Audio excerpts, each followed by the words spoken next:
Hi everyone, this is Nardine and Vitalij, and we are here with Relationship Minutes. And on today's episode, we're gonna talk to you guys about something that's very important to a lot of couples, is to be able to communicate effectively and knowing how to express that you love him or her. Yes, that's big.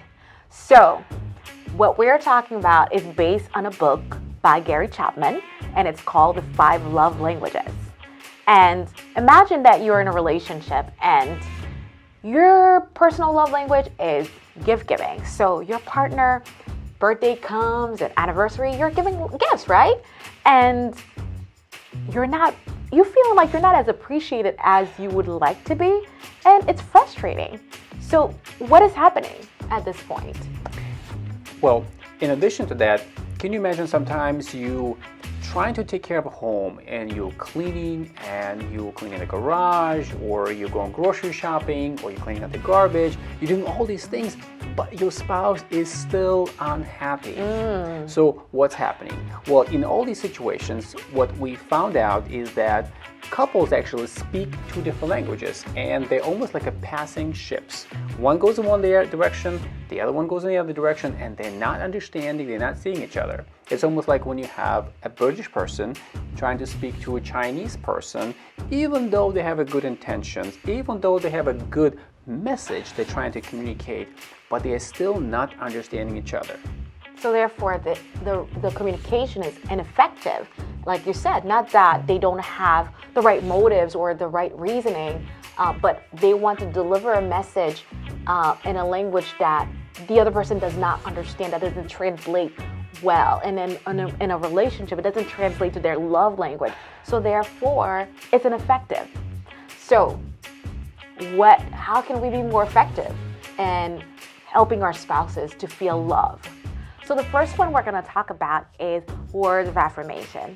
And what does that mean? It simply means just really verbalizing how you feel about your partner, appreciating them, whether it's by writing a card or by verbally saying, I love the way your hair looks, or I really appreciate what you do for our family. Those things are what people want to hear when that words of affirmation is what's important, or their primary love language.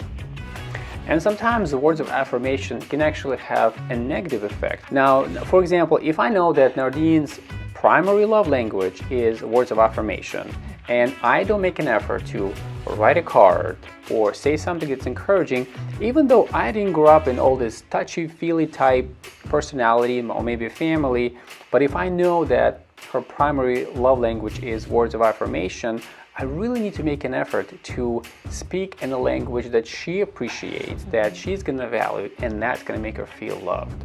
And the second one is quality time.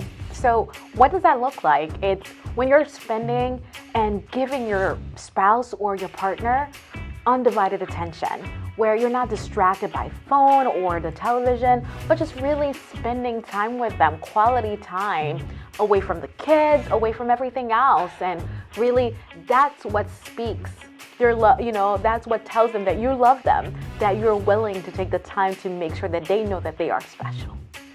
And then the quality time can be very different for different people, right? For someone, it could be some couples or love going on a hike, or maybe, it's his or her primary language. She just loves spending this undivided attention, or maybe, be able to drop off the kids somewhere at the grandparents or neighbors, or be able to go out on a date late at night, watch a movie, but someplace where you feel like you can connect and your spouse is feeling, you know what, he or she is giving me this undivided attention, and that really makes them feel very encouraged by that.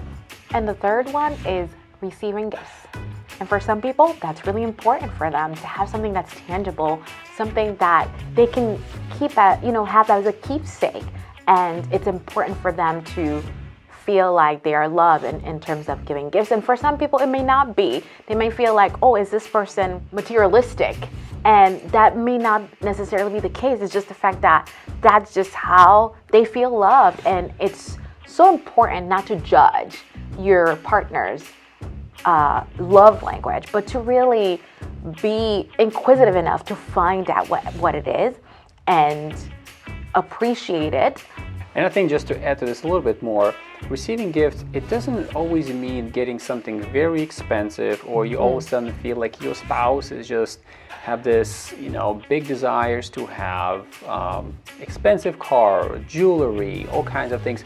A lot of times what matters is just a thought. Maybe you thought about writing them a card and, including sending flowers or sending, and I'm talking specifically about women in this case, but sometimes there are men that appreciate receiving gifts. It could be getting a good bottle of wine or whiskey, or getting them, maybe they're into fishing and buying them a fishing rod. A lot of times it's nothing very expensive. Sometimes it's just a thought that really counts, and it makes them feel like, oh, this person, my spouse, my partner, is thinking about me. Yeah. Well, for the guy part, don't forget gadgets. That's huge. I'm still waiting for my gadget. Although this is not my primary gift, so I'm okay with that. Right. So our fourth love language is acts of service. And what acts of service is the things that you do to ease the burden or responsibilities off of your partner. And really, for those partners, actions really do speak louder than words. And there are things like washing the dishes and running errands, and especially when you are putting off things that you could do to sacrifice for them, that really says that you do care and love them, especially when they're not even asking for help and you're initiating to help. Sure. And so our last one is physical touch. And physical touch can be both non-sexual and sexual. And a lot of research has been done around child development and with babies, and they found out that babies who are held and kissed are healthier emotionally than those that were not. So physical touch is really powerful way of expressing your love for someone whose primary love language is physical touch. So with all these different love languages, what's important to remember is that they may not be yours, but just to make an effort to really practice your partner's primary love language. So you kind of been listening to us, and you're trying to take all this information, and you're hearing words of affirmation, quality time, receiving gifts, acts of service, physical touch. But now you're probably asking yourself, well, how do I find out what are my primary love language? So here are 3 things that we would like to share with you how you can identify your primary love language. Number 1, examine your childhood. Try to think about the things that how your parents showed that they love you. They might have bought you gifts, they might have done laundry for you, they might have spent a lot of time. So if you look back on your childhood and you start finding out certain patterns or certain things that your parents done for you, and all of a sudden this is something that maybe you are also doing or you feel like you're expecting to receive, this could be a hint that this might be a primary love language. And the second one is you have to ask yourself, what's your first instinct when you feel like you want to be loved by someone? What is it that you want them to give to you? And number 3, think for a moment how you might have been hurt in the past by someone else.